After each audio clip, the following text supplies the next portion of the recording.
자, 여러분 주님의 이름으로 환영하고 축복합니다. 오늘은 이런 이유 저런 이유로 해서 몇 분이 오늘 참석을 못했습니다. 오늘 우리에게 주신 제목은 오히려 소망이 있나니라는 제목으로 에스라 10장 1절부터 4절의 말씀으로 여러분과 교리를 나누고자 합니다. 함께 기도하시겠습니다.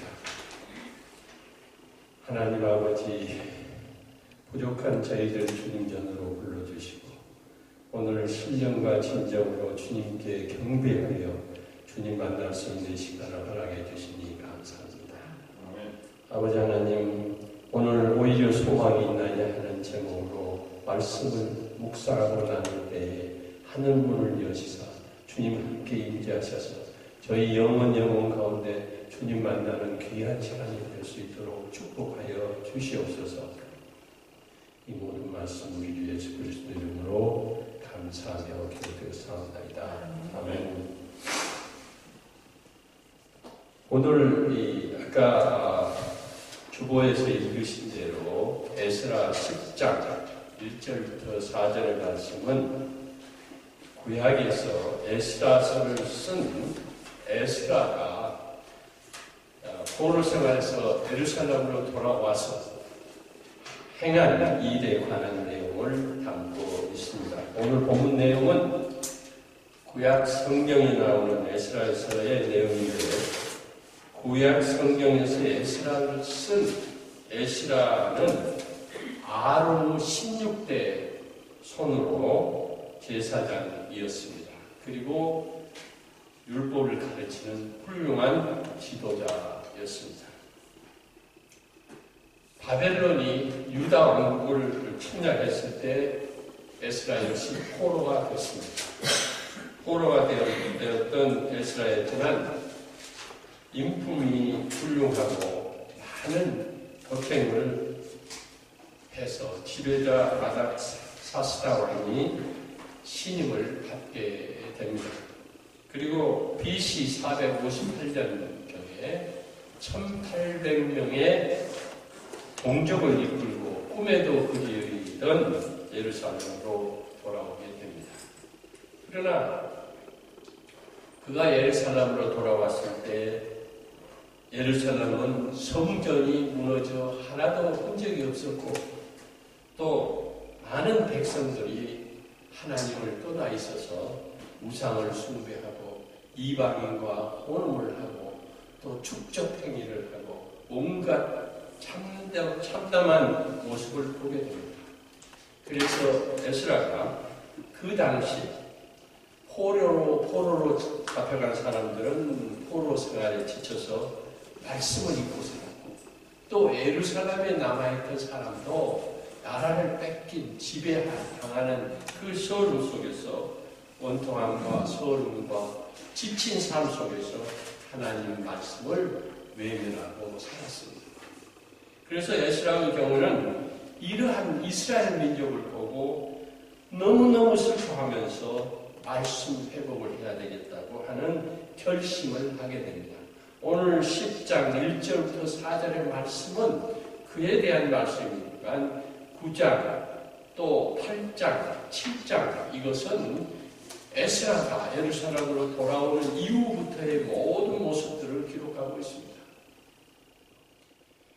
말씀을 가르치는 일이 매우 중요하다고 결심한 에스라는 말씀 회복 운동을 시작한 것입니다. 물론 예루살렘에 돌아오니 성전도 다 무너지고 모습이 너무 참담한 모습이었지만 그와 동시에 마음의 성전인 말씀을 통해서 회복 운동을 해야 되겠다고 결심을 하게 됩니다. 에스라는 말씀을 멀리하면 신앙이 죽고 신앙이 죽으면 영원히 죽게 되기 때문이라는 생각을 갖게 된 것입니다. 우리 인간들은 잘 아시다시피 저를 포함해서 이 세상 살면서 육체의 건강을 위해서는 온갖 것 가리면서 매일 육체의 건강을 위해서 엑서사이즈도 하고 또 가려 먹고 하면서 육체의 건강을 지키려고 합니다. 그러나 영혼의 살찌움에 대해서는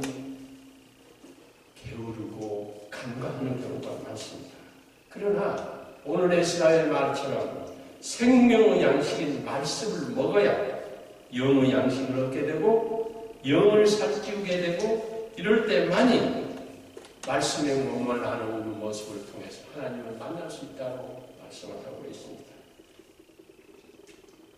어느 목사님이 미국에 집회를 가셨다고 합니다. 집회를 가셨는데 그 집회 간 그 목사님께서 미국에서 여러 해를 여러 해가 아니고 산 분이 이제 신앙 고백을 하면서 상담을 요청해 왔다고 합니다. 그 상담 내용인즉은 한국에 있을 때는 아주 잘 이름난 큰 교회를 섬기다 보니까 거기에 있는 여러 가지 프로그램을 다 했단 말이에요. 예를 들면 사형리, 전도훈련, 청지기훈련, 또 제자훈련, 양육훈련, 평신도훈련, 또 10단계 성경공부 등 여러 가지를 다 했는데 미국에 와보니 너무 작은 교회고 초라한 교회여서 도저히 은혜를 받을 수도 없고 이 작은 교회에서 섬기기가 마음에 내키지 않는다. 그래서 이 교회 저 교회를 쫓아지 않는다고 합니다.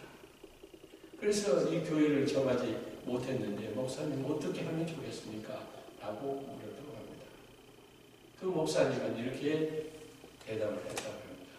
그러면 당신이 한국에 돌아가서 그 교회를 다시 섬기든지 아니면 그 교회 목사님을 초빙해서 미국에서 개척하든지 아니면 이 초라하고 작고 힘없는 작은 교회라도 할지라도 탓하지 말고 잘난 척하지 말고 발 씻고 섬기는 자세로 모시든지 택하라 이렇게 얘기했다고 합니다. 여러분은 어떤 결심을 할 것 같습니까? 이 사람은 어떤 선택을 할 수 있었겠습니까? 작은 교회, 힘없고 약한 교회라 할지라도 탓하지 말고 잘난 척하지 말고 발 씻고 섬기는 제자로 돌아갈 수 있어야 된다고 하는 이 권면의 말씀에 그 교포는 그렇게 할 수밖에 없었던 것입니다. 이처럼 하나님 앞에 낮은 자, 작은 자, 발 씻는 자의 모습이 되어야 하나님 말씀을 꿀처럼 달게 받게 될 수 있다고 하는 것입니다. 에스라는 유다 백성에게 하나님이 백성이 어떻게 믿어야 하고 어떻게 살아야 할지를 가르치기로 결심을 한 것입니다. 7장에 보면 에스라가 7장 8장에 보면 자신이 연구하고 지도하고 깨달은 율법을 백성에게 가르치라고 하는 내용이 들어있습니다. 7장 10절에 보면 에스라가 여호와의 율법을 연구하여 준행하는 율례와 규례를 이스라엘에게 가르치기를 결심하였다라고 나옵니다. 그리고 그렇게 하게 됩니다. 그 내용이 오늘 본문 10절의 내용인 것입니다. 우리도 예배는 경건하게 드려야 되고 신령과 진정으로 드려야 되고 여러 가지 사연이 있지만 예배 시간은 반드시 지켜서 하나님 앞에 신령과 진정으로 예배할 때만 축복을 받을 수 있고 그것이 진정으로 하나님께 산 제사로 드리는 예배가 될 줄 믿습니다. 첫 번째 이렇게 말씀을 통한 회복운동을 전개했었습니다. 두 번째는 회개운동을 벌였다고 하는 것입니다.